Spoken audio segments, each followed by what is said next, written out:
everybody. So I wanted to take a quick moment to tell you about my own journey, my hero's journey of going from a place in my life where I felt really lost in my career to finding my path and figuring out what was next for me. So to take it all the way back to the beginning, for those of you who don't know me, I went to school to get my BFA in drama because I wanted to be an actor. I'm actually a cancer survivor, and when I was a teenager, and acting was one of those things that really helped me get through that tough time in my life. So I felt like, okay, if acting lights me up this much inside and I'm willing to beat cancer in the ass to act, then this is what I should be pursuing in my life. So that's what I went to school for, and I loved it. I learned so much, I was challenged so much, and it helped me grow in a lot of ways. So for those of you who have gone to acting school, a lot of you have probably heard the spiel that once you graduate, you move to New York, LA, or Chicago, and that's when you start your journey to be an actor, and you do it. So that's what I did. I chose Chicago, and I chose Chicago to kind of start my acting career. So I did what many other actors do, and I got a job in the restaurant industry. Come to find out though, if you want to work in theater, a restaurant industry job is actually really hard. Especially in Chicago, a lot of the rehearsals and shows are at nights. So I found myself kind of working at nights, but also wanting to be in theater that was also at nights, so it didn't really work for me. But I was hustling, I was auditioning a lot, and then about 1.5 years in, I was just tired, and I really wanted to feel like I had more of a purpose in my everyday life. So I was like, you know what? I think I'm gonna go get a part-time job that makes me feel like I'm doing a little bit more with my everyday.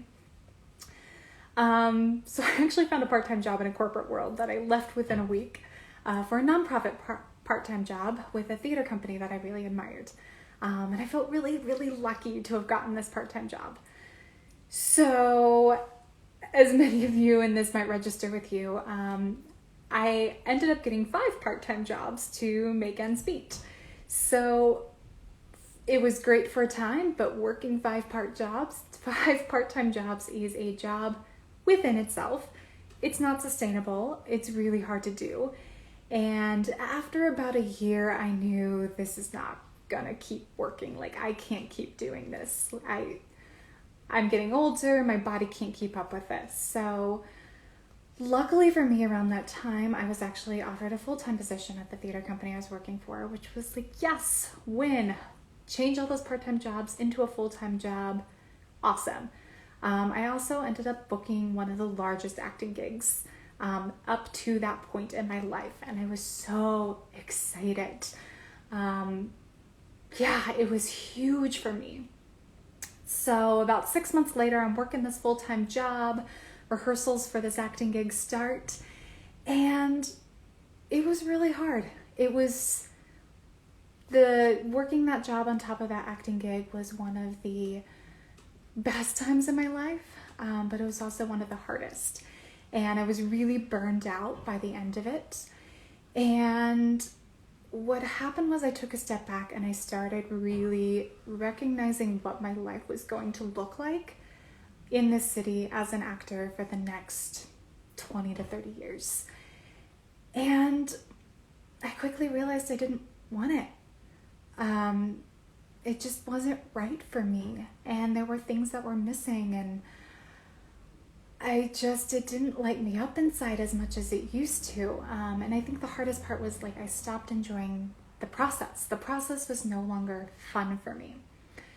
So I knew I had to kind of find something new, and I wasn't ready to walk away from acting, but that is what started this 2-year-long search for what in the world is next. This thing that I thought I wanted, this path that I ended up on, because I thought it was what I was supposed to do. It wasn't right. It wasn't for me. So 2 years, I hopped around and did a bunch of different things, including playwriting and launching a fundraising and sponsorship program for Windy City International Film Festival. And finally, I actually had this really big dream. I knew for a while that I kind of wanted to be an entrepreneur. I really had been wanting to do my own thing for a really long time. And I I kind of had this dream. I worked with this really awesome company out of London called Reuben Fields back in college. And I loved these ladies and what they had done with this company. And I looked at that and I was like, finally, yes, that is what I want to be doing. And I admired what they had built. So I started doing the research. I started connecting with people in the immersive world, and I started building all these contacts and connections and finding people whose careers I admired. And I came up with this really elaborate scheme that I was going to segue into a corporate job for about 2 to 3 years and then go do my own thing. And then COVID hit, and that plan went up in smoke. And I was okay for a while, and then I hit rock bottom because I had spent 2 years trying to figure out what was next.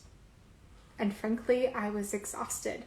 I was exhausted trying to pivot over and over and over and over again. And I had so many ideas, but none of them were working. And it had been 2 years. And I didn't feel like I had any more time to give. And I wanted to be on the right path. I knew that needed to happen for me. So I ended up investing in my own coach. And I asked for help, which was the best thing I ever could have done. So I ended up in this group coaching program with a bunch of women who were also going through the same thing. And what was great is I think it's very true. Like you end up absorbing and being a combination of the 5 people you spend the most time with. So what happens is when you put yourself in an environment, in a coaching program, in anything where you're changing the environment that you've always naturally been a part of, you change it, something about you starts changing too. And so I joined this group coaching program, and through that process, I started taking messy action, and I started trying to figure out, okay, how do I take what I love, what I'm good at, and also what problems in the world do I want to solve? And how do I combine all these 3 things to build a career that I love, I enjoy, that I'm good at, but that also supports the life that I'm wanting to build for myself. And through trial and error, I ended up falling into coaching. And I was like, okay, let's try this. And that's what I did. I was like, I think I need to validate this idea. And so instead of like being, yes, I'm going to do this thing and make it this big grand project, I was like, nope, we're going to simplify, and we're just going to try it. And that's what I did. And when I started doing it with people and other people in that group, I realized how good it felt. And suddenly everything just clicked, and my body just knew, oh, this is what I'm supposed to be doing. This is where I'm meant to be. This is the path I should be on. Okay, let's now figure this out, and let's build a plan, and let's build a strategy. And what's great is there is no plan B now. I know no matter what I have to do to make this happen, to make my dream happen, because I truly know it's my mission and purpose to help creative artists build a thriving life. That's not just your career, it's a life for yourselves. I know that I'm going to make that happen because it lights me up so much inside. So through that entire story, here are the 4 things that I learned that are also going to be in the notes. You have to define your own version of success.